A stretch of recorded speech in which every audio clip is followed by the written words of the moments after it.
DMTV, bilile kamalo bana ebele.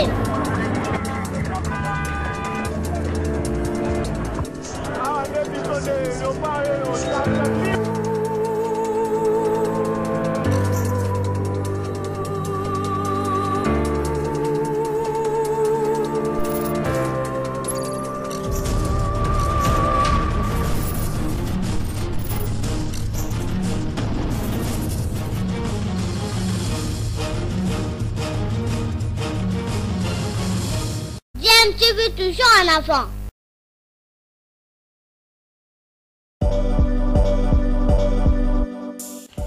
Vous êtes sur DMTV, bonjour ou bonsoir, tout dépend de l'heure à laquelle vous nous suivez. Tout plaisir est pour nous de vous retrouver, mais surtout de savoir que vous êtes nombreux en train de suivre votre chaîne YouTube DMTV. DMTV qui vous propose l'actualité, vous propose également des analyses et des réflexions sur des sujets d'actualité, sur des faits sociaux, tout simplement sur des réalités que nous observons ici chez nous en République démocratique du Congo.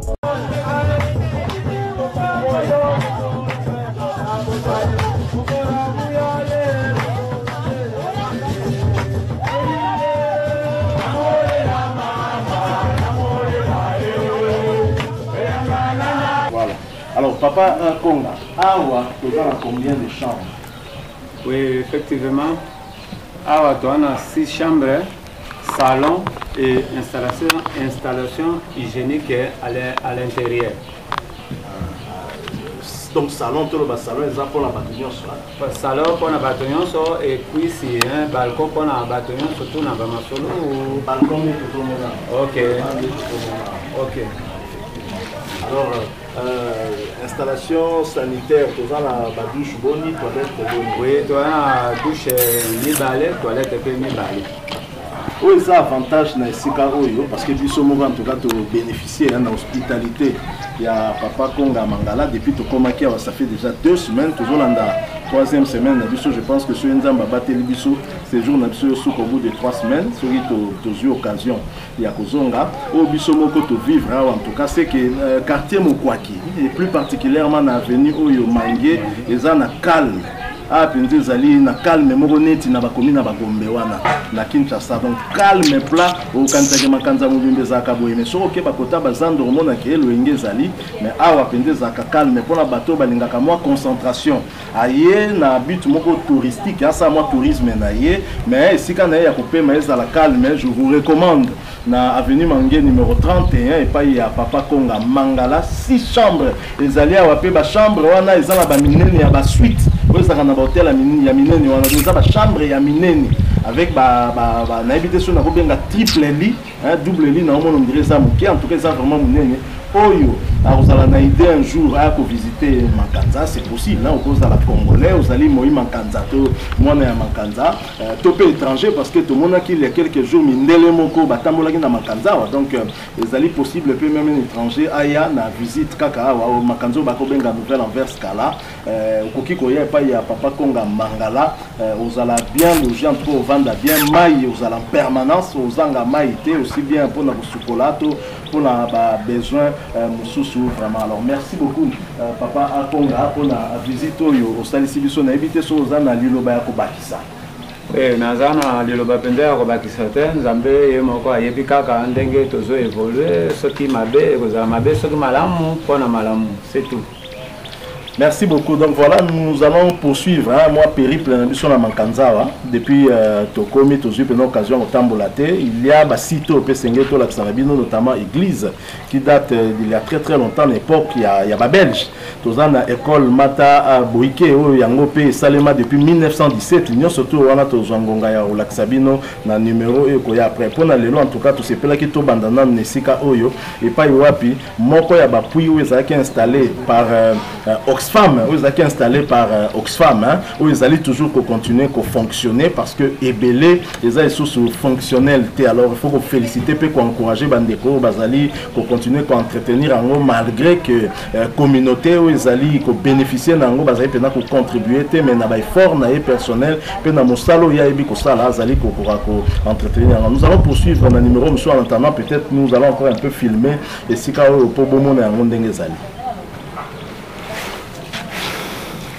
Papa Konga, si vous voulez, si vous pouvez. Non, non. L'exception va partir. Vente de tilapia Ngolo bio de père et de mère à 6 $ le kilo et 7 $ pour les livraisons à domicile à partir d'un achat de 10 kg. Intéressé? Veuillez nous contacter au numéro qui s'affiche. Libisi est cela qui fait en akatia étant et yebakite ke ekolia maliboke et pas inabino.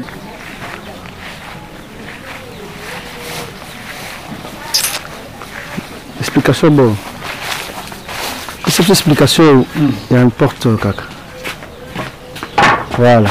Une explication non. Ah oui, avec les menus dépôt et ensuite entrer à la installation hygiénique.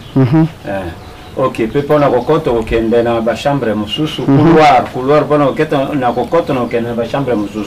Ah, on a un menu dépôt et ensuite suivi dans l'installation hygiénique qui nous a dans la chambre.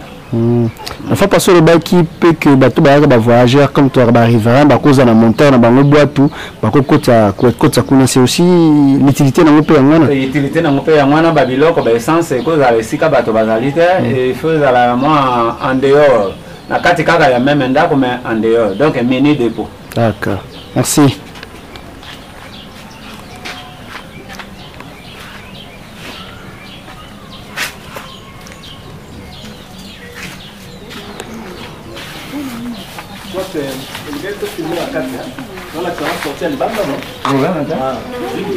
Tokota, ya nem tokota la kabu de ibo.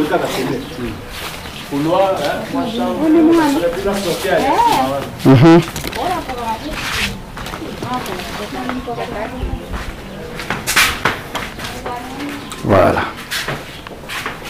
Voilà les couloirs. Couloir et amour. Installation hygiénique et amour, départ et d'autres. Alors, départ et d'autres, installation hygiénique. Et avant d'être bandit, au niveau de la chambre à coucher, Alors, avant de bandit la chambre à coucher. D'accord. Ok, tu bandit, tu es sous la deuxième chambre à coucher toujours. Ok, aujourd'hui, couloir, la clé, c'est ouvert. Ah, ben oui.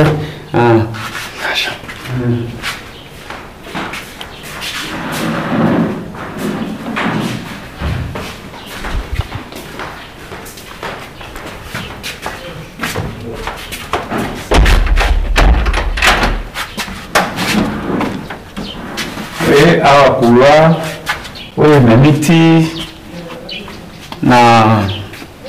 à l'extrémité n'est pas une sous. Ok. Tu zones les sous quand il y a l'ako. Tu continues toujours le même couloir, où à Moulaï, amenant vers toutes les chambres. Chambre sous et à Moano. Alors, autre chambre, sous et à Moano. Et pas quand il va dire que vous allez après, vous dites que vous avez un ok. Ok. Toujours ici dans le salon. Et puis quand le salon, il y a mon aime penza et un mauvais volet.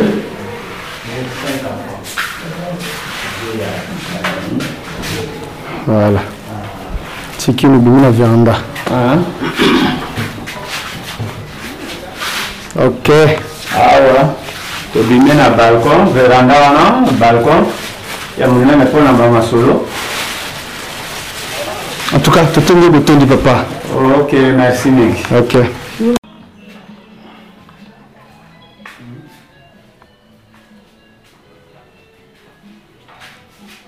Voilà. Je crois que nous avons organisé Awa, loger Awa et Papa Konga. Voilà. Papa Konga, il nous a expliqué. Ah oui, il a pas expliqué. Comment les signes à Lima, signes à ONG. À Lima, il y a une épidémie à choléra sous docteur Gabriel Chimisa. Il y a des gens qui ont mis bato ya Adra, bangoyo, si ya bangoyo Adra, baye ya malami bade, sous docteur na docteur na bango basalia 7 mois sima basali sous 3 mois adra liboso bandaki alima pour épidémie sika ekomaki adra sima ya alima eyaki adra abongo USAID wana bango moko kaka oyo from America oyo eyaki kaka na bato. Ah ok d'accord, c'était juste une précision, merci.